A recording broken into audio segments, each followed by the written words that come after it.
Okay, ito po ang balita mga kaistorya. Ang sabi po ni Senator Erwin Tulfo ay hinaharang daw po ng ilang senador sa minority bloc ang pag-resume po ng Blue Ribbon hearing sa flood control scandal. Well, ito ang unang tanong mga kaistorya, totoo ba na hinaharang? Pangalawang tanong, kung totoong hinaharang, kung walang itinatago, bakit hinaharang? Sabi po mga kaistorya ni Senator Ping Lacson naman, ay ilalatag daw po sa pagpapatuloy ng Blue Ribbon hearing ang masarap, malinamnam na detalye tungkol daw po sa flood control sa Taguig.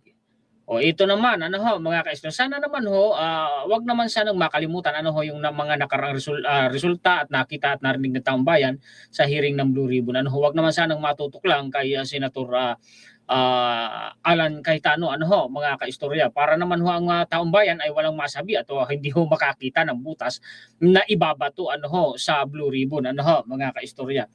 Bakit hinaharang kung sakaling totoo?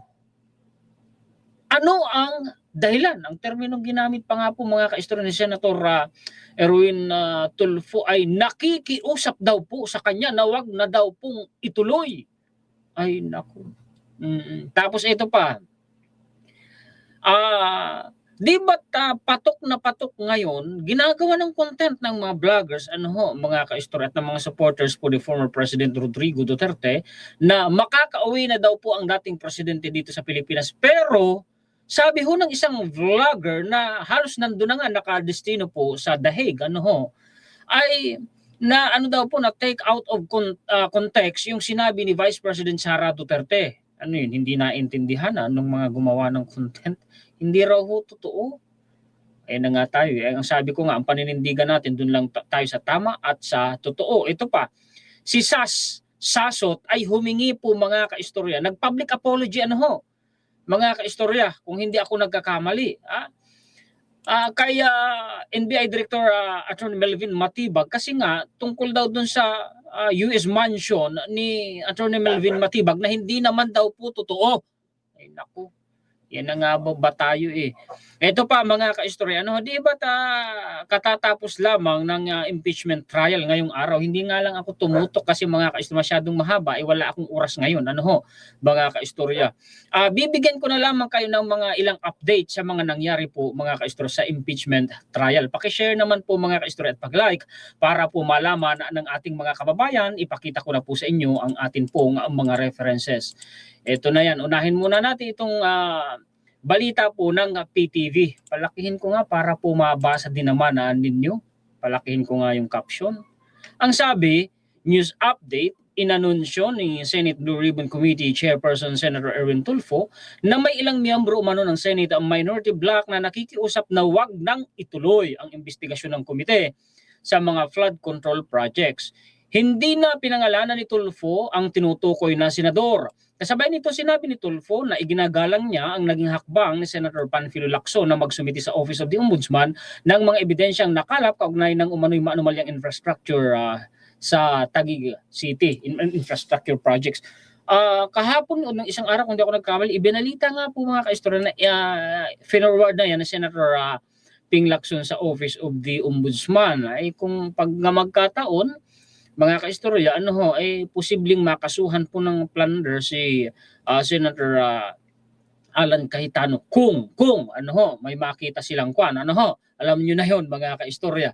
Okay, baka mauna pang makasuhan yan si Senator Alan kaysa kay Congressman Martin Romualdez. Ini-announce na ni PBBM sa kanyang show ng mga kaistorya, di ho ba, na patong-patong na kaso ang isasampa laban kay Congressman Martin Romualdez kasi ang sabi po niya ay hindi po siya presidente ng kanyang pamilya, hindi siya presidente ng kanyang mga kaibigan, mga kaistorya. At nagsalita naman dyan si Congressman Martin Romualdez at iginagalang naman daw niya mga kaistorya yung sinabi ng Pangulo at kumbaga sabi niya ay siya naman ay walang kasalanan, malinis ang konsensya. Well, tingnan natin Ay sabi ko nga mga kaistorya, hindi para sa isang politiko o hindi para sa isang opisyal ng gobyerno ang magsalita na siya ay walang kasalanan, na malinis ang konsensya niya kung siya ay inaakusahan, lalo na dito sa issue po ng malaking korupsyon sa flood control. Ang magsasabi niyan na walang kasalanan ang isang inaakusahang politiko. Korte po mismo, gaya po ng Sandigan Bayan. Ano ho, mga kaistorya. Ito pa, balita po ni News 5. Actually, yung humaharang yung kabila eh. Asan ba yung sinabi yan, mga kaistorya? No? Mga kaistorya ni Senator Erwin Tulfo, ipapakita ko sa inyo mamaya yung video clip. Ano ho? Kayo yung inuudyok-udyok nyo yung leadership ni Senator Win Gatchalian, pati ako sasabihin nyo tinatago namin. Yun pala, may mga plano silang wag ituloy muna. Ano ba talaga? O tika lang, kung di ba hinahanap nila na ituloy yung Blue Ribbon hearing? Di ba? Sabi pa nga nila, bakit biglang itinigil? O ngayon itutuloy? Siguro, ang nakikita naman nila, baka itutuloy dahil lamang kay Senator Alan Cayetano. Ay kung gano'n, wag naman sanang gano'n. Ano ho? Maging patas tayo, ano ho, mga kaistorya. Kasi minsan may mga nami-misinterpret ako. Anti-PBBM ka na. Sabi naman nung kabila, nung mga nakaraan, anti-Duterte ka kasi. Lilinawin ko, hindi po ako anti-Duterte ha. Hindi din po ako anti-PBBM, mga kaistorya. Nasa gitna lamang po tayo. Ano ho? Ang mahal natin ay ang Pilipinas. Sabi ko nga mga kaistorya, ano ho? Papanagutin natin lahat. Kay kakampi man yan o kaalyado ni PBBM, kay kakampi man yan o kaalyado ng mga Duterte, kung totoong nagnakaw yan sa kabanang bayan, papanagutin natin lahat, huwag tayong mamili. Para totoo po mga kaistorya na malinis natin ang gobyerno. Ano ho? Kasi kung may matitira dyan, ako naman, magnanakaw pa yan ng magnanakaw. Sana transparency and accountability makita talaga ng publiko. Ano ho? Kagaya nung kay Congressman Martin Romualdez, mga kaistorya, ano ho? Sabi nung isa, nako, Juan Historiador, huli ka sa balita, nasa Sandigan Bayan na ang kaso kay Martin Romualdez. Wala pa po, nasa Sandigan Bayan na raw, wala pa po. Nasa ombudsman pa lamang po, ano ho, yung usapin. For preliminary probe, ano ho, mga kaistorya, ano ho, bubusisiin pa yan sa ombudsman, hindi pa po sa Sandigan Bayan. Wag naman sanang mangyaring maunahan pang kasuhan si Senator Alan Cayetano. Pwede naman sigurong maging sabay, ano ho, para sabihin naman ng publiko na patas, ano ho, mga kaistorya. Okay, ito po yun mga kaistorya ha, yung sinabi po ni Senator Erwin Tulfo. Totoo kayang hinaharang at kung totoong hinaharang ay bakit? Kung wala talagang itinatago ay bakit haharangin? Di ho ba mga kaistorya? I-play ko nga, masyado yatang malaki. Palitin natin ng konti. Ganyan na lang. Ano ho? Play natin. Naharangan yung Blue Ribbon investigation. Actually po, umaharap, to tell you the truth, honestly po, yung kabila. It's not us po sa majority. I will not name names po, but the truth of the matter is, real talk lang po. Sila na po ngayon nakikiusap na huwag na hutapin na tuloy ang Blue Ribbon. And I was saying, kung gano'n, dapat kayo magsabi niya. Kayo yung inudyok-udyok nitong leadership ni Senator Win. Pati ako, sasabihin nyo, tinatago namin. Yung pala, may plano sila, wag na raw ituloy muna. Wag na raw ituloy yung Blue Ribbon hearing. Ikala ko ba sabi nila ituloy ang Blue Ribbon hearing? Kinakalampag nila yung Senado Binabatikos nga nila. Ngayon itutuloy. Bakit? Nakikiusap na wag ituloy. Kaya sabi ko, ano ba talaga? You have to explain it to the media, you have to explain it to the public. Na kayo naman ang ayaw. Di ba? Dapat sabihin din nila sa publiko at sa media nga naman. Kung bakit ayaw nilang ituloy muna. Bakit mukhang hindi yata nakapubliko yung pakiusapan. Ano ho? Sila naman ang ayaw ngayon. Kaya hindi ko maintindihan Ano ba talaga ang gusto niyo? May reason po ba binigay? Bakit po ayaw na muna nila mag-Blue Ribbon daw? Obvious. Ang lahat po obvious reason. Obvious.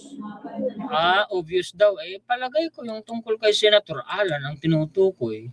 Ito yung balita. Ipakita ko sa inyo. Ano ho? Tungkol kay Senator Alan naman, mga kaistorya. Ingat tayo ha. Baka naman kasi yung ibang manunood kumbaga ituring kumpirmado na yung mga nilalabas ng balita. Kumbaga may verdict na, may hatol na, wala pa po. Mga kaistorya. Kagaya nga ng sabi ko, isa korte po yan mga kaistorya magkakaalaman. Kung ang isang inaakusahang politiko, binabato mo po mga kaistorya ng mga akusasyon, ay may kasalanan o wala. Ilalatag sa mga pagdinig ng Senate Blue Ribbon Committee ang mga delicious na detalye sa likod ng mga maanumalyang infrastructure project sa Taguig City. Sabi po ni Senator Ping Lacson. Ito yung online news article po ni Abante, TNT. Lacson, delicious detail sa maanumalyang Taguig Infra projects ilalantad sa Blue Ribbon. Tingnan nga natin. Ilalatag sa mga pagdinig ng Senate Blue Ribbon Committee ang mga delicious na detalye sa likod ng mga manumalyang infrastructure projects sa Taguig City ayon kay Senator Ping Lacson. Sabi ni Lacson, tatalakayin sa mga pagdinig ang hindi bababa sa 5 case studies na isinagawa nila ng kanyang team. Malicious pero delicious. Bumigay na yata kung ano-ano na pinagsasasabi. The public may partake of the delicious part if they watch the Blue Ribbon Committee hearings where the details of the truth are behind the 5 Taguig case studies that we submitted to the Ombudsman will be exposed. Sabi po ni Senator Alan Cayetano, wala naman daw po mga ka-strong ghost projects. Ano ho? Diyan saan? Taguig City.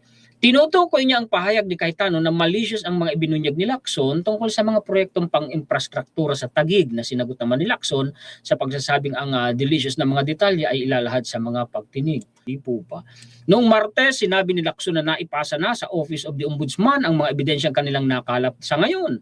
At maaaring sapat ang mga ito upang maging batayan sa pagsasampa ng mga kasong plunder, malversation at paglabag sa Anti-Graft and Corrupt Practices Act. Ayon kay Lacson, ang mga anomalya sa Taguig City ay kaiba kumpara sa mga nauna nilang case study sa Bulacan dahil gumamit ang mga ito ng kombinasyon ng old and new tricks. Ano yun? Mula 2020 hanggang 2025 pa lamang, sinabi niya na umabot na sa 14.4 billion pesos ang halaga ng mga proyektong pang-infrastruktura sa Taguig and still counting. Malaki yung 14.4 billion pesos na yan. Aba, ay ilang kwarto yan na pera, mga kaistorya. Ngunit binigyang diin ni Lacson na kahit patuloy silang magsusumiti sa ombudsman ng iba pang mga ebidensyang maaari pa nilang makuha, hindi nito hinahadlangan ang anumang hakbang na maaaring gawin ng Blue Ribbon Committee. It doesn't preclude any action that the BRC may take in the course of the committee's investigation of the flood control anomalies depending on the chairman and the members' appreciation. Well, abangan natin. Sabi dito pa niya ni Senator Ping Lacson, we won't relax, we will kalkal pa more, all for our shared crusade against graft and corruption. Detalye ng mga manumalyang infra projects sa Taguig nasa ombudsman na. Pinasa na nga daw po yan sa ombudsman. Ito yung sabi ni PBBM, mga kaistorya, yung kinote ko kanina. Well, napanood yun naman yan. Dito na tayo kay SAS.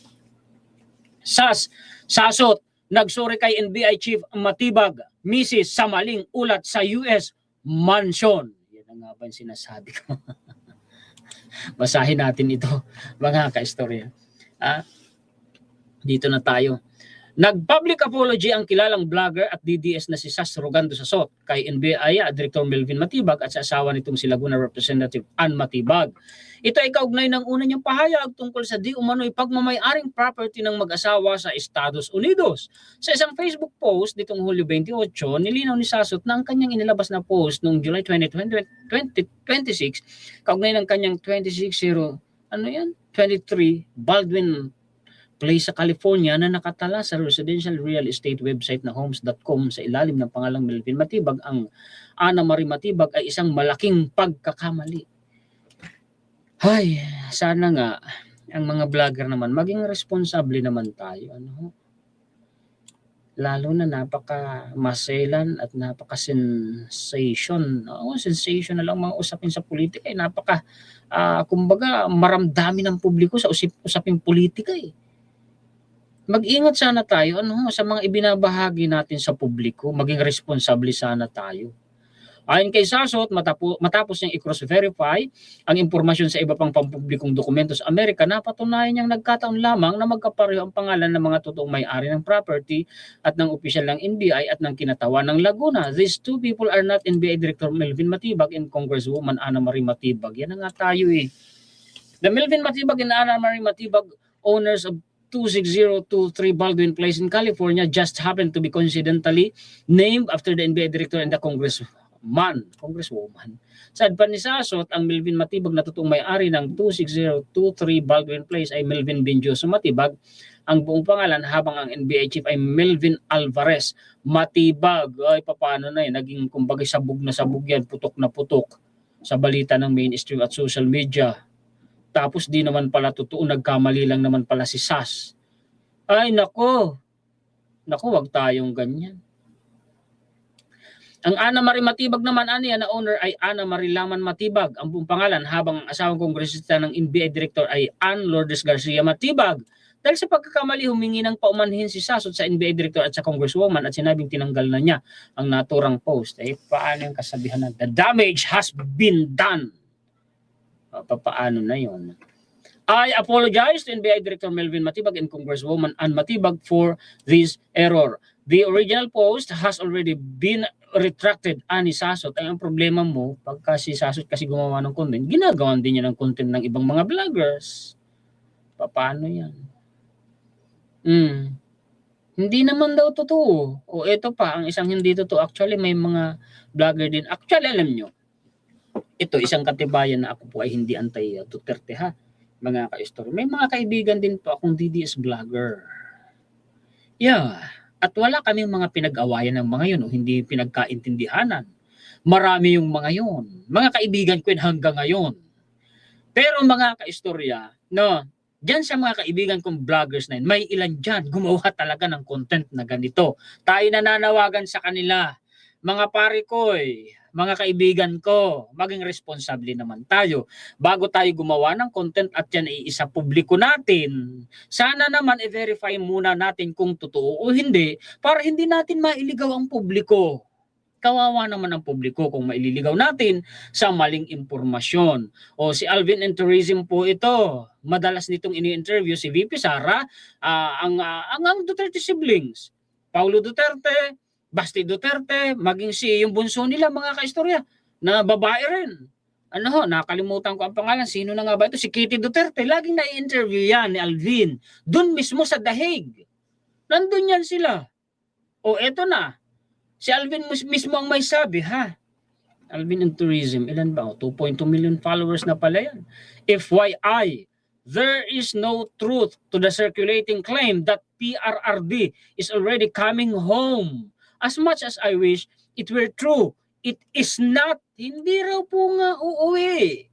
Kasi nga under po pa siya, mga kaistorya ng ICC sa trial. VP Sara's statement was taken out of context, resulting in misinformation. Let us be responsible in what we write and share. Thank you. Yan na nga yung sinasabi ko Ay hindi naman talaga. Naku, mga vlogger talaga basta na lang makapag-vlog. Yung iba kasi sa totoo lang mga kaistorya, no, ang layunin para basta nagte-trending na nakikita nila, ang gusto nila mag-vlog na kaagad para dumami ang views nila kasi pag mas maraming views, mas malaki ang kita sa vlog. Huwag ganun. Dapat isaalang-alang din natin yung konsensya natin. Ako kasi konsensya mga kaistorya binabasihan ko Ayaw kong mailigaw ang publiko hanggat maaari sa abot ng makakaya ko. Maging responsable po tayo. O doon na tayo sa ilang nangyari sa impeachment. Land Bank witness. Dating ito bank manager po ng Land Bank yata kung hindi ako nagkakamali. First time daw siyang makakita ng milyon-milyong cash withdrawal po ng Office of the Vice President. Actually kung hindi ako nagkakamali, 4 yata yun na withdrawal na tagwa 125 million pesos. Tinanong ng mga senator judge si dating Land Bank Department Manager Violeta Constantino patungkol sa nauna nitong pahayag na unusual ang malaking halaga ng cash withdrawal ng OVP. Nasabi ni Constantino kay Senator Judge Hontiveros na sa loob ng 32 taon niya sa banking industry, ngayon lamang siya nakakita ng ganitong uri ng transaksyon na tawag niya itong unusual. Hindi lamang dahil sa laki ng halaga kundi dahil cash ang mga ito na inilagay umano sa mga malalaking bag. Ito siya Siya yan, mga kaistorya. Nanood naman kayo siguro, mga kaistorya ng natin, ng trial kanina. Ito pa, 37.5 million pesos confidential funds isinilid sa bag at idinaan sa backdoor ng bangko. Witness. Siguro for safety naman nung nag-withdraw kasi nga malaking halaga yan. Malay mo may nag-aabang na holdapper pala sa labas, siyempre mahirap na Sinabi ni dating Land Bank DepEd Branch Manager Ninita Campusano sa impeachment trial ngayong Miyerkules July 29 na sa backroom ng bangko iniaabot at isinisilid sa mga bag ang withdraw na 37.5 million pesos check ni dating DepEd SDO Edward Fajarda bago idaan sa backdoor o fire exit. Ang nandun po ay ako, yung teller, yung kahera, si Mr. Fajarda at may isa pa siyang kasama. Ilalagay na po yun ni Mr. Fajardo sa dala niyang bag and then lalabas na po sila roon sa may fire exit sa backdoor namin. Okay. O ito. Sabi naman sa post ni Senator Raffy Tulfo, 125 million pesos cash withdrawal ng OVP sa Land Bank inilagay sa 3 hanggang 4 na gym bags. Hindi ko alam kung anong itsura niya yung gym bags. Hindi ko alam yan. July 29, 2026, sa ika-10 araw ng impeachment trial kay Vice President Sara Duterte, tinanong ni Senator Jesse Raffy Tulfo ang prosecution witness at dating department manager ng Land Bank Show Boulevard Branch na si Violeta Constantino ng ilang clarificatory question. Kasi yung likod pala ng Land Bank ay DepEd na mismo. Oo, mga kaistorya, may daan doon. Unang klinaro ni Senator Raffy ang sinabi ni Constantino na isang tao lamang mula so on and so forth. Hindi ko na ito meron kasi ditong Sabi naman na tinanong naman ni Senator Judge Alan Cayetano, si Constantino ang sabi, just because it's unusual doesn't mean it's illegal. Wala naman po ikang illegal doon sa encashment po, sabi nung witness. Okay, sige. Ipinunto ni Senator Judge Alan Peter Cayetano na hindi dahil unusual ang transaction ay nangangahulugang illegal na ito. Ito ay kasunod ng pagbanggit. Tinawag ng unusual pero wala naman daw pong illegal sa ganoon. Ang tanong nga lang kung nagamit ba ng tama yung withdraw at nagamit ba sa kaukulan mga kasya. At wala na raw po yung mga kopya ng mga cheque na shred na daw po. Yung shredder machine, yung pang shred, alam niyo naman ano bang Tagalog sa pag-shred mga kaistorya. Na-shred na ang mga original na kopya ng tig 125 million pesos halaga ng cheque. Kung 125,250, kalahating bilyon? Oo nga. Laki na. Sinabi niya sa pagpapatuloy ng impeachment. Wala na. Anyway, mga kaisno, siguro mayroon naman silang record ng bank transaction mga kaistorya. Okay, hanggang dyan lamang. Binigyan ko lang kayo ng mga update mga kaistorya. Kung kaya ko pa, gagawa pa ako ng isa pang content. Actually, may mga magandang balita mga kaistorya. Yan po ang mga balita, impormasyon, komentaryo, kritisismo, opinion, reaksyon na maibabahagi sa inyo ngayon ng inyong lingkod. Paki-share naman po at paki-like para malaman ng ating mga kababayan sa buong mundo. Umatake na naman yung pagkabulol ko. Pag nasusobrahan ako sa puyat, ganito ako. Puyat na naman ako kagabi. Actually, may insomnia kasi ako, kaya hirap na hirap akong makatulog. Nakasanayan ko na yung ganito mula pa nung high school ako. Dahil sa laging, mahilig akong magbasa Nagpupuyat talaga ako. Doon yung nagsimula sa pagkakatanda ko at doon din nagsimulang lumabo ang mata ko dahil sa sobrang hirap ng buhay, mga kaistorya. Grabing hirap ng buhay namin noon. Gasera lang. Yung gamit ko, alam yung gasera? Halimbawa, yung may bote ka na ganyan, garapon na maliit.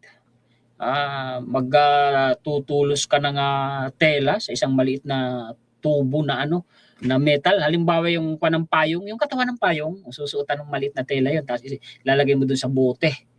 May kerosene yun. Napakausap nun pag sinindihan mo. Kaya pag natatapos akong magbasa noon, pagka inaano ko ng tela ang ilong ko, minsan ginagalang ko ng daliri ko, ang itim ng loob ng ilong ko. Doon nagsimulang lumabo ang mata ko. Hanggang gabi, lalo na nung high school ako, nagbabasa ako, nagre-review ako, mga kaistorya. Actually noon, pag ako nagre-review, mini-memorize ko talaga lahat ng laman ng notebooks ko 8 subject. Lahat yan bago mag-exam, mga kaistorya, 1 month before. Kabisado ko ang laman yan, lahat, 8 yan. Ganun ako kadedikado, mga kaistorya mag-aral kaya lang doon nagsimulang lumabo ang mata ko. At doon din nagsimula yung aking insomnia. Ay nako, hindi naging maganda rin ang epekto, sabi nga lahat may katumbas Anyway, hanggang dyan lang mga kaistorya. Paki-share naman po at paki-like. Maraming salamat sa inyong mga sulit kaistorya sa buong mundo. Mabuhay po kayo. Shoutout po sa inyo lahat. At maraming salamat higit kanino man sa atin pong Panginoon. Muli ako po si Juan Historiador, ang tagakwento ng totoong istorya ng kasaysayan na nagmamalasakit sa kapwa ko Pilipino at nagmamahal sa bayang ito ang bansang Pilipinas.